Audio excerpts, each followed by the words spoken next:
Hey, welcome to yourlocalnote.com. My name is Mike Stringer, joined by RJ McKay. If you're looking for new music, you've come to the right place. It's time again for another featured podcast, and we have alternative rock band Omnivox this week. But let me remind you real quick, you can download our free iPhone and Android app by searching YLN at their respective stores, and with that, you can stream our radio station 24/7 from wherever you are, and that's music exclusive to the Philadelphia area. And of course, on our site, yourlocalnote.com, you can keep up to date with these bands and artists with music news and live shows pages that are updated daily.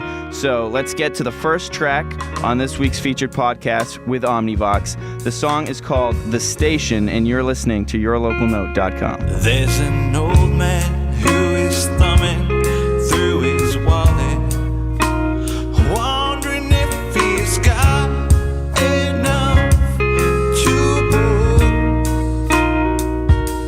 And so I speak up and I offer him my ticket, saying I was leaving, but now I'm sure. And there's a woman heading down the taxi cab.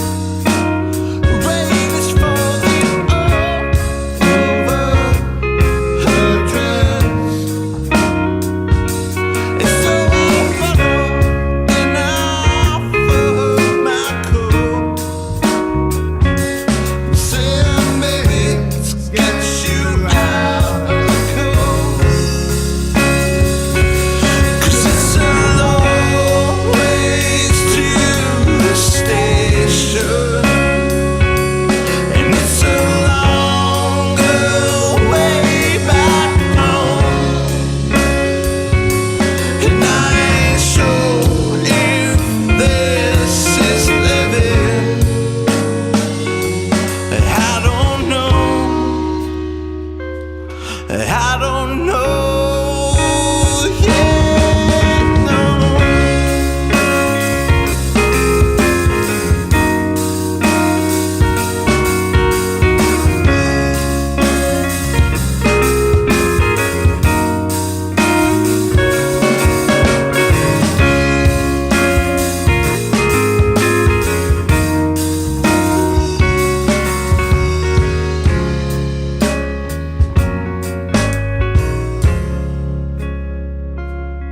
Why does life hold so many questions? And why can just one man write them all down? And now I'm left to see and wonder living. And how the hell am I supposed to figure it out?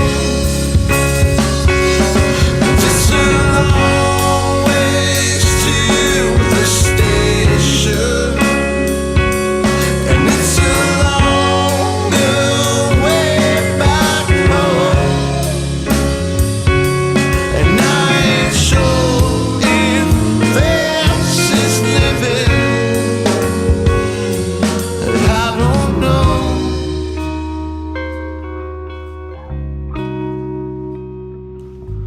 Cause it's a long ways to the station,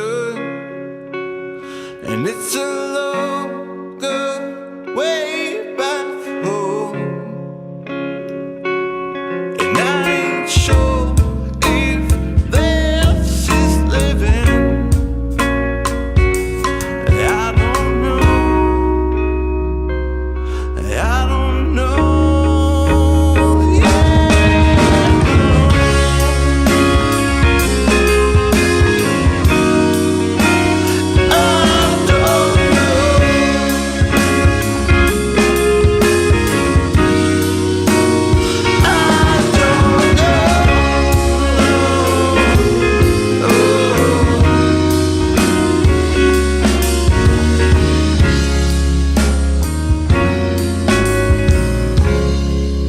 And that is The Station. They are Omnivox, and you're listening to yourlocalnote.com.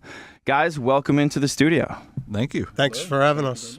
Let's get the introductions out of the way. Introduce yourself and the role you play in the band. I'm Matt. I am the drummer, backup vocals, help with songwriting. I'm Josh, lead guitar. And I'm Sean. I'm lead vocals and rhythm guitarist and main lyricist. All right, and who are we missing? We're missing one. Missing Zach. He is a bassist. He's also dabbles in mandolin and keyboard. And trumpet. And trumpet. He's just an overall well-rounded musician. So. Swiss Army knife musician. All right, excellent. All right, Omnivox. The name, where did that come from? Months of coming up with agonizing worst names. Yeah. brainstorms. One of the worst things ever in the world is trying to come up with a band name. Horrible. Especially in the internet age where you can search. You gotta Google something. You got, oh my God. If You want don't even know. something that's not taken. Oh my God. It's next to impossible. We tried for months. Had a lot of really awesome ideas that 3 other people in the whole world already had maybe 2 months ago. Like, so it sucks. So how did you eventually get to Omnivox? You were originally, you had the idea about the Latin. Yeah, I've always been. I learned Greek and Latin when I was younger. I took Latin very stupidly in college, thinking that I was going to go to law school. Thinking I was going to go to law school, and that might help me, and it didn't help me, and I didn't go to law school. So, but it's really neat language that pretty much started hundreds of languages, and so we were just looking at different roots, and I came up with like Omni something, and then everybody was like, well, we kind of like that idea, but not that, and then I just kind of. I had like an app on my phone that was a translator, and I just put in like sound, and like one of the things for sound is vox, which also means voice, or actually has like 20 different meanings. Yeah, sound. Yeah, so Omnivox, combining them together, like every sound, every noise, every. It was just cool, and it wasn't taken, and nice. And it had that's an X the in main it, thing. and it we had all an went X in like, it, oh, so, okay, and it wasn't taken, so that was the name. After months of that, like, and we all 4 of us were like, oh, that's cool, which was literally the first time that it happened. it was done. Yeah, it's done after that. So kids, you can use what you learned in school. So that Latin actually did come in handy. Yeah. That's why I did that for 2 semesters of hell. For your band name. Right, It worked exactly. out. That's what it all comes down to. There's a reason for everything, I suppose. All right, so the 4 of you, when did you first come together to start creating the music that we're going to hear on this featured podcast? About a year ago. Yeah, roughly a year ago. We lost our rhythm guitarist of our old band, and we were looking for a replacement, and Zach, our bass player who's not here, his best friend Sean was a great guitar player, a singer, songwriter, and it just seemed pretty obvious that that's the route we should take. Me and Zach started playing years ago when I was playing drums, and then I started playing acoustic guitar. Always like, oh, dude, that's really cool, and oh, you're making some cool songs, man. I can't believe that. I'm not classically trained or anything like that. And he was always like, you're really good, man. You got to play out. And I never really took it seriously, and then had this opportunity to play with these guys that are established musicians, for the most part, and like it's been working out good. We're So really clicking. Did you start? I mean, how long until you were playing live shows with these guys? Well, we just are starting to get to that point. Yeah. See, it was really an interesting progression, and I think it's kind of a bit of a unique situation in that we were Blackened Blue for 6 or 7 years, and we even got to the point where we had a song of ours featured on MTV on Jersey Shore of all. All right, you made And it. we got 53 seconds of airtime on that show, and The in season the finale. the Was it was somebody the drunk episode on before. screen or fighting, or what was the scene for your The scene song? was that the situation was going to tell Snooki's boyfriend, who's now her baby's dad, I guess, that he had hooked up with her. So it was like man. this On big the dramatic phone. moment In the show, no, he was there. It was like right at the end of the show. Our song played for 53 seconds on TV is an eternity. Yeah. So that was really cool, even though it was on the lamest possible show ever. Dude, I was envious. Like, We all watched it. Well, but everybody knows that I'm show. just kidding. that's the only episode, honestly, I've ever watched of Jersey Right. Shore. They were like, "Yeah, we're gonna be on this." I'm like, "Oh my god, that's But crazy." ironically, that by the end of the same month, Blackened Blue was pretty much broken up because our guitarist Bob left for his career. He had a baby on the way, and it just wasn't his top priority anymore. So here we are. We just made it to this awesome accomplishment, and then by the end of that same month, we're like, crap, what are we going to do now? Because we were all like brothers. Like me and Zach are brothers, and Josh and Bob were my best friends. And go ahead. Oh, well, I just wanted to say another thing. Like, we also opened up for Hailstorm that Ooh. very same year. Oh yeah, on the new They were New just Year's, getting yeah. somewhere. We had a and, New like, Year's show where we opened up for We had just Hailstorm. got done doing that. And That was then- our coolest show ever because Oh, we stepped out on definitely. stage and the entire truck was just packed, and we had played the truck several times, and that was a Not to huge that show. size. Yeah. So it was just like we were just getting like somewhere, and then wham! It was like a Bob blow leaves. to the nuts, you know. And Sean came in like right away just to jam with us, and there was probably, I would say, about 4 solid months of just trying to get over the disappointment, Got it. we The new clearly adjustment. needed to adjust our style of music because we just it wouldn't have been right to have Sean just continue trying to play our music. We were just a different band at that point, so we spent probably 4 or 5 months trying to get over that, and then that's when we started writing music and started picking up steam, and now we're just starting to play. We've just opened mics. We're going to be starting to play that this summer. All right, then let's do this. Let's play the second song of the podcast, which is an old song from your Blackened Blue days. Is it Yep. safe to say that? Yep. Okay, the song is called Little Misguided. We'll play the song, and then we'll come back and we'll talk about Blackened Blue and how you guys transition to what you're doing now. Sound good? Sounds good. All right, the song is called Little Misguided. We're hanging out with Omnivox. This is yourlocalnote.com.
getting even more. Clenching her fist, battling internal wars. We watch her lose the dreams we fought so hard to chase.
Song is called Little Misguided. The band we're hanging with tonight is Omnivox. This is yourlocalnote.com.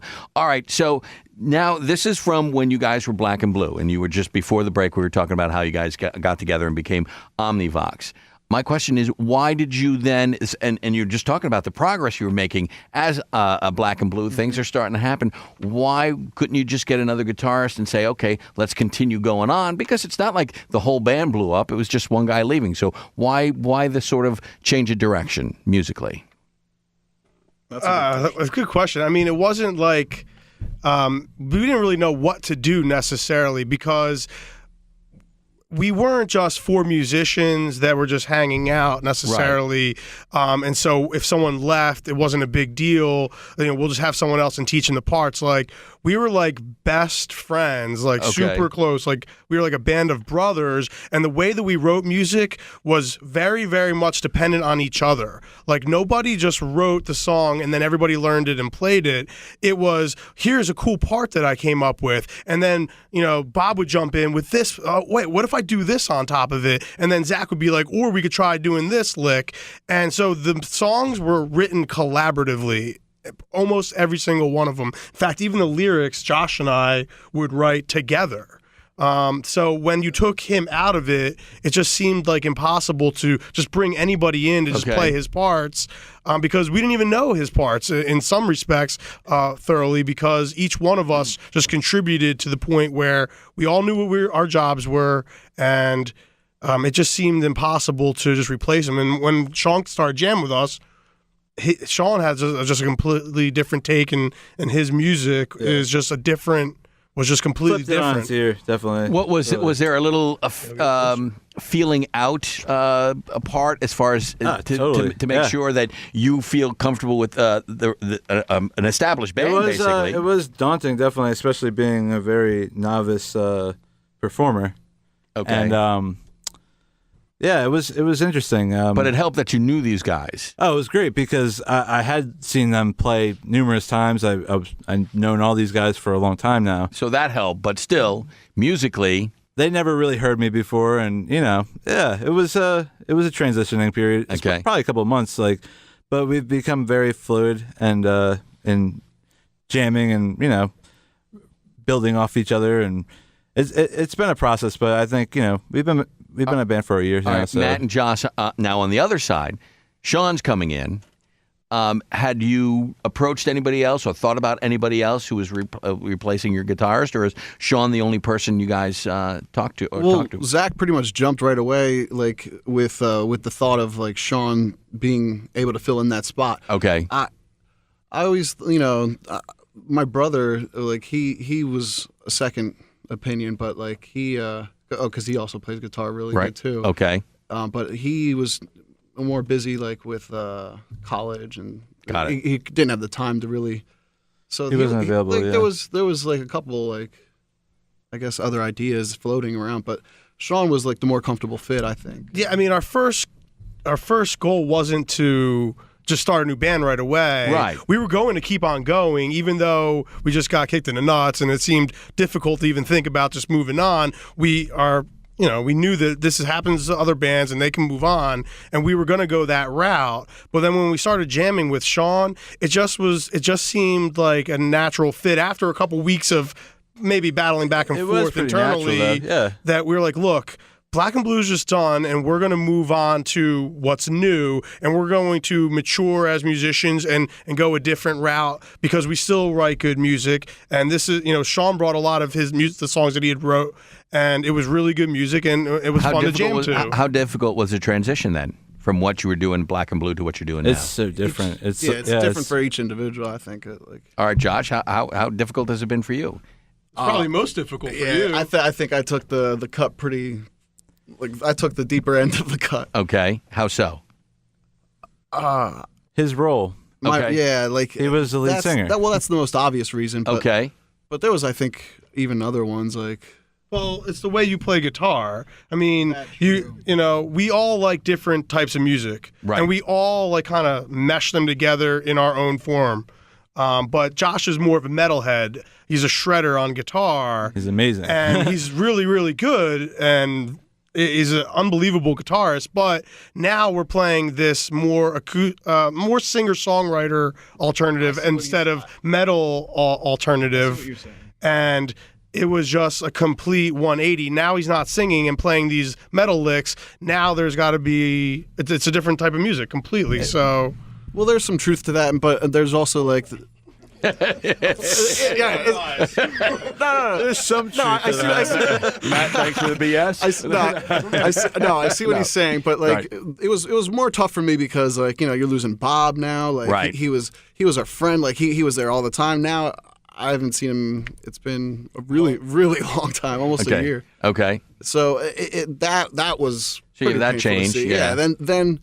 Then the whole now I can focus more on guitar kind of thing. Right. That's a new and I can focus more on effects too. Whereas Sure. when I was singing and You just had that. I just had more focus. He was on not great at what he sucking. did Right. in that band, definitely. I think it was a totally different platform of, a totally different style.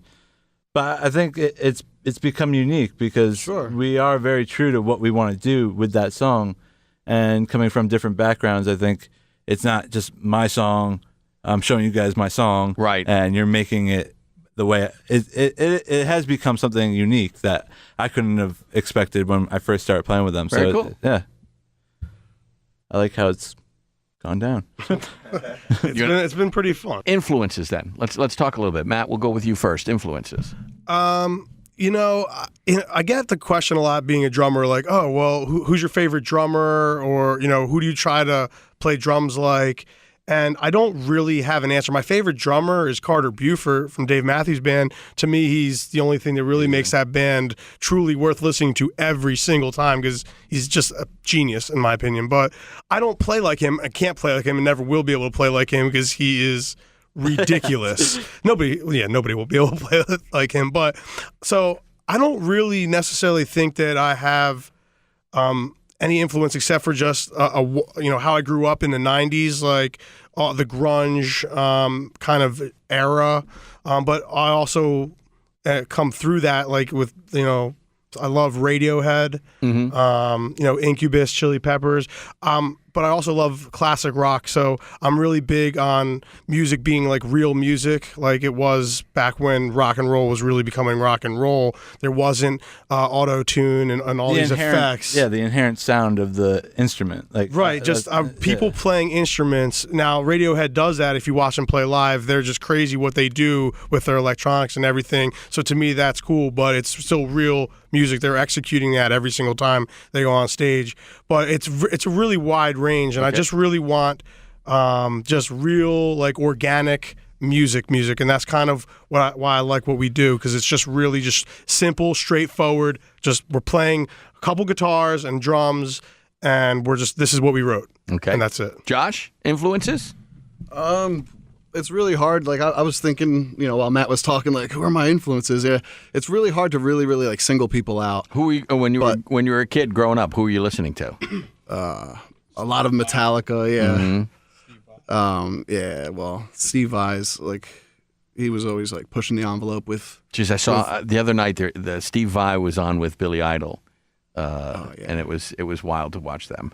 He's a crazy, like, ridiculously accurate, like, player. Oh, he's incredible. Awesome. Absolutely.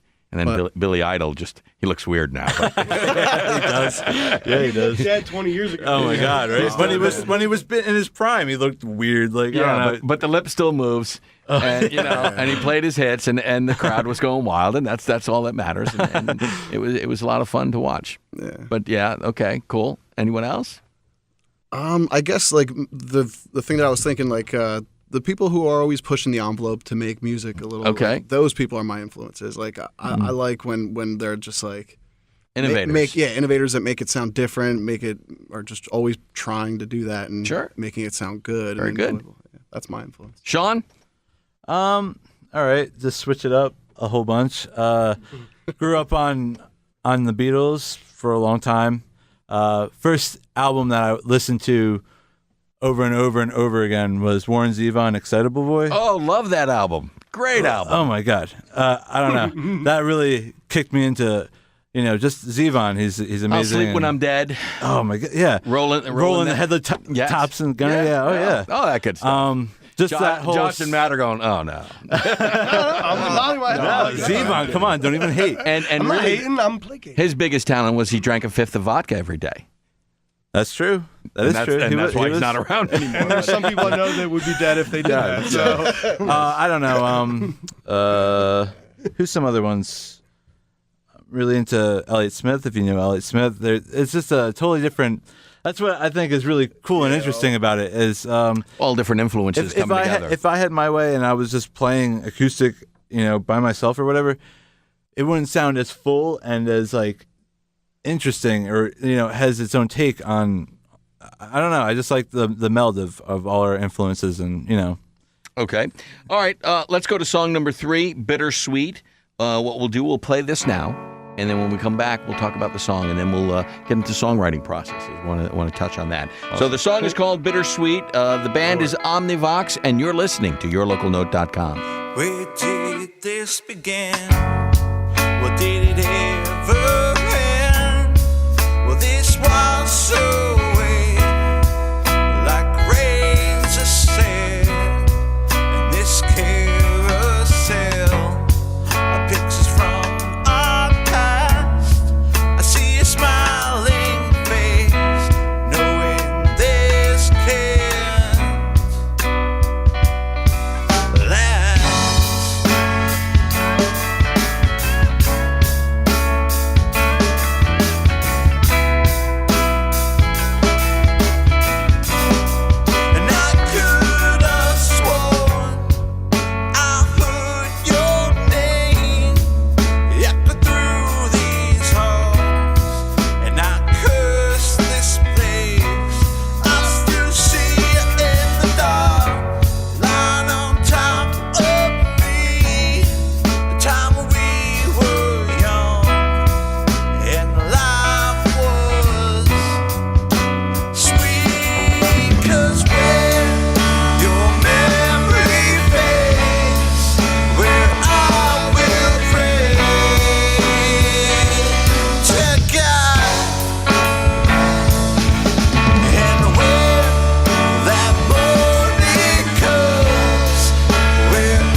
'Cause when your memory fades, when I will pray to God, and when that morning comes, when I will know you're gone, you're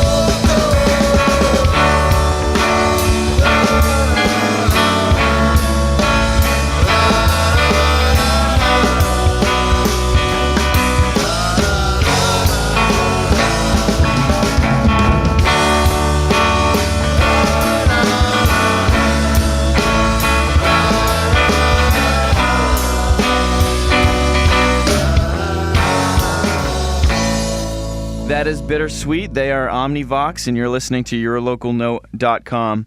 I want to talk about the songwriting process, and since we just heard Bittersweet, let's use that as an example. What is that song about, and take us through the creative process with that. Well, the thing about this song was it was a song that I had written before I even started playing with these guys, kind of written. Right. It had the structure basically down, the chorus and the verses and the melody of it. And Matt was really the one that sparked the influence on the lyrics. He was like, because I didn't have the lyrics down perfectly. It's like, it kind of sounds like an old couple that has, one of them has Alzheimer's, and so that was the first time that I've ever been, had a spark of inspiration from somebody else telling me, oh, that's what I think this song means. So he interpreted your. And then I went back home and I wrote the lyrics. I had an epiphany. Yeah, Yes, that's what it means. That is what it means. Seriously. Yeah. I had that song for a while too, and he was just like. And you know what? And that, I think that's a piece of what we brought over from our previous band. Now in Omnivox, where a lot of these are Sean's. They start off as Sean's, I guess we'll call them babies, and he has like this general idea and this general feel, Right. and that feel will like spark off like Josh playing something with him, or like. And when he sings, like he'll be able to sing the melody without actually having words. Right. He'll just say words, and then that will like trigger me like thinking of a concept behind the song, And he which is will exactly have what to happened with this. I mean, there's been a couple songs where he's had to been like, yeah, I was thinking you were like maybe gonna talk about this, and I'd go home and like it would work, and just having that. Translator. And that's because me and that's because me and Josh wrote the lyrics to our last band songs together. So I mean, some of them were majority mine, and some of them were a majority of his, and some of them were literally half and half of both. And which was definitely something that took Sean, I think, a few weeks to get accustomed to. But then as soon as it clicked, it like just clicked, and and now it's just what we do. There was a lot of songs that I had for a while, and there was just a couple songs that weren't really changed that much, but changed enough where it was a little bit of that comfort zone. Like, I have had this song Took since you I out was of your 16. comfort Come on, zone. man. Yeah. Like, don't mess And with I'm, this song. I'm saying change it. No, that sucks. Play something else. And he's like, that was "What?" kind of an interesting transition. Adaptation you had to Definitely, go, yeah. Now, musically, then, what comes first musically for you guys? I mean, if you're presenting them with the structure of the song and maybe the Guitar, chorus, I how think does that evolve? Guitar melodies usually come first, in my opinion. I think like Our Babies Are Born, when the cool riff starts playing and then layers start building, and then next thing you know, Sean's humming something, and then Matt's translating what he thinks it is. And then I think it works out pretty well.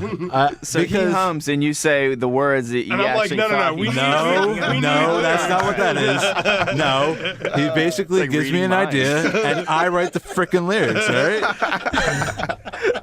Don't take away my only part of this band. I just help feed him ideas. Oh my god. That's awesome. I'm a good songwriter. Shut up. You're doing good.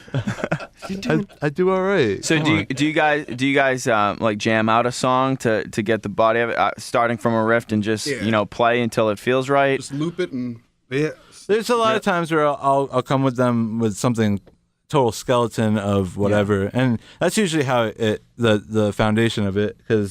And then and there's been songs too that are the really interesting songs that Josh will come up with the riff and he'll the miracles of modern technology. He'll just send it to me on my phone. I'll listen to it and I'll start humming something. Right. And so that's starting to happen too now. It's not just me coming to them with little ideas. Sure. Yeah, and we're definitely using technology to our advantage a lot more than we ever did before. Like when we're practicing acoustically and someone's playing that lick, I'll say, all right, let's record that so we can make that a song at some point in time. So much easier now, And so every now and then we'll go back through and be like, oh, wow, remember that? And then that will spark Josh building on top of it. I'll resend it to him and be like, work on this more. And then he'll come to practice and he's like, I worked at that song more. What do you think? And then we hear it, we're like, oh, sweet. And then we just start all jamming to it. And then we just start forming pieces and a path through the song. Yeah. And it's just really organic and it's so much fun. It really is. It's been so much fun that we have just been having so much fun writing music that we really held off even playing shows until this point in time now, really, because we were just so enjoying becoming a band and how it's all new and putting these songs together. We now need to start playing. There's a lot of musicians, older musicians that would say, get on the freaking stage now. You need to hear that feedback. Yeah, from of the course, crowd, of too. course, definitely. And we definitely feel that now. And as soon as Zach gets off of School. gets out of school, and but it is interesting because I never fronted a band before ever, and it is kind of a daunting feat a little bit, especially since he was the front man and stuff like that, and I feel very confident behind these guys, but it's an interesting point of our history right now, I guess. Yeah, to piggyback on what Sean's saying, before I even was the lead singer of Blackened Blue, I didn't even want that much spotlight, and I was like, nah, that's too much. That's a big chore. I don't want that. So you welcome Sean coming in being the front man? To a certain extent? To a certain extent, yeah. That did help. But I do miss, being on the... Yeah. But you just gotta write some songs now that have background vocals. Background vocals. Oh, we he's already do. great. Yeah, we already do. They're amazing. That's another thing too. Is they know how to harmonize so well, and like I said, I'm not classically trained anyway. He's a guitar teacher, and I'm not good with no theory, and no, I'm not, and I'm the first to admit it. Or anything guitar. No. Shut up. You suck, dude. Now that we're talking about this, I don't know why you're here. I don't even know why you're in the band. We're going a different direction. This is not happening right now. You heard it here first. Where did you guys record the songs that we're listening to? Besides the Little Misguided, the other three songs we're hearing tonight, where did you record those? We actually, it's a mutual friend, actually, this kid, Josh Appner, that me and Zach both worked with at Guitar Center for a period of time. He's a great drummer. He's in an awesome band, and he had a little studio in his in Langhorne, PA. Okay. And his friend Jeff Lucci was really good at mixing and all that stuff, and they were like roommates or whatever. And it was basically done in the It was in 2 days. Yeah, it was except real for some. quick. It was interesting. We were the last band to record there because they ended up having to move. Their landlord or something like that sold their house. So Jeff stuck with it, and we're grateful to him because he suddenly had to find a new place to live. And then he was in the middle of mixing down our music. We had just finished recording, and this went down like right a week or two afterward. later. Yeah. And it was just really sudden. So it did take us some time for us to be able to get a finished product, and it wasn't his fault necessarily, but he did a good job. We just recorded that in 2 days, just in one weekend, 4 songs. They hooked us up. They were doing it because they wanted the experience, and they did good. They did a really good job. So you guys just walked in and recorded the songs. You had them all ready to go right before, so there wasn't any changes made or anything like that. Not really. Not for the most part. 95%. Finding the tone, that's still. I think that this was done in, like we were talking about, November, December when we were coming here, and I think that we are tighter of a band now. It's only been a year, so. But I think we did a good job in the It's good for 2 days. a rough demo that was just cut in just a couple of days. I think we did a good job. It came out really well. Yeah. All right, very good. Where can people find your music? Let's go over that. On our Facebook. Okay, what's the Facebook page? It's the you just go on Facebook and click Omnivox. Okay. We should pop right up. We're the first. All right. We're the only ones. We made sure. We checked It took so long.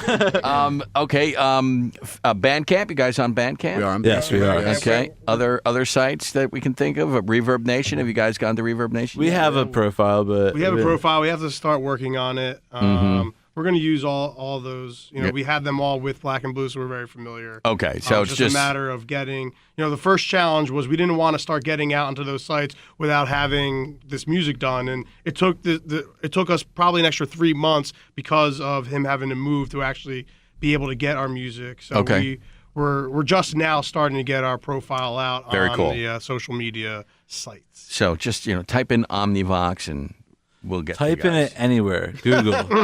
First thing will pop up. All right, real That's quickly, not true. guys, thank you so much. We really appreciate it. Thank you very much for having us. Okay, let's go to the last song, Everything. What is that song about? Ladies, Ladies.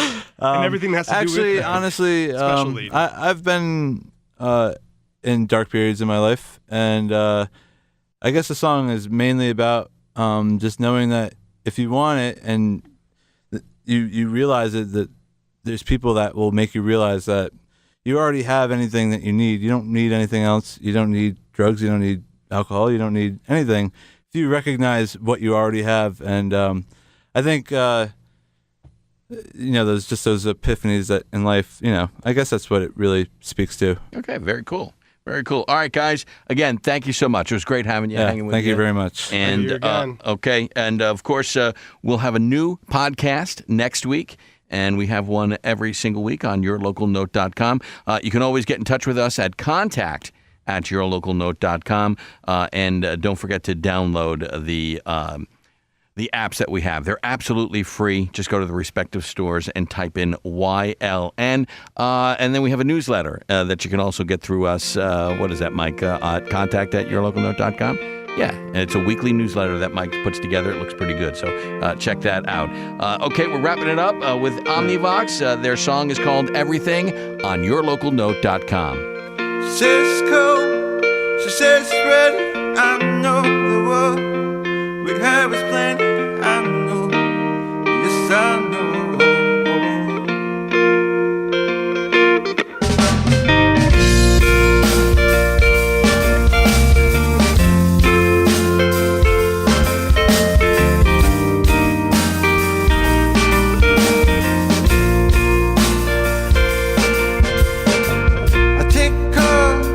I take her home. She don't like when she's alone. She knows, yes she knows. And in the night we lie awake, just trying not to make the same mistakes, 'cause we know, yes we know. But you took the drugs and drinking all the way. We'll sing the words, can you hear what I'm singing? You were everything.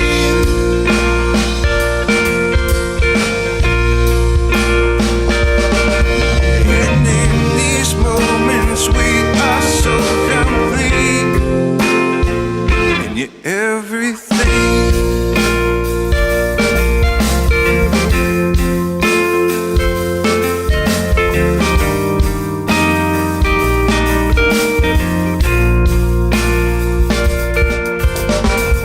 She comb her hair, she floss teeth, 'cause she don't like when things are clean. She knows, yes she knows.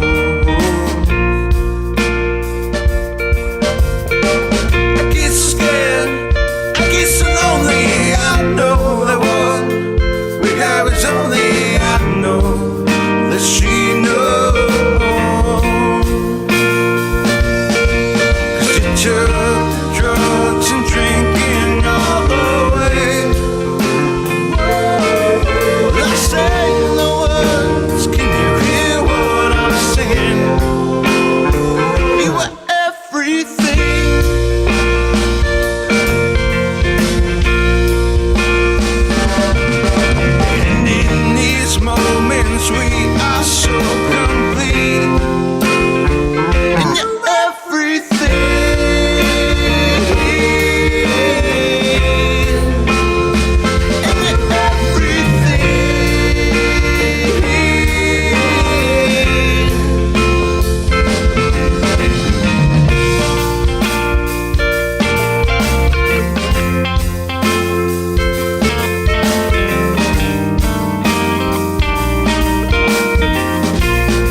says it's cold, she says she's ready. I know the word we have is plenty.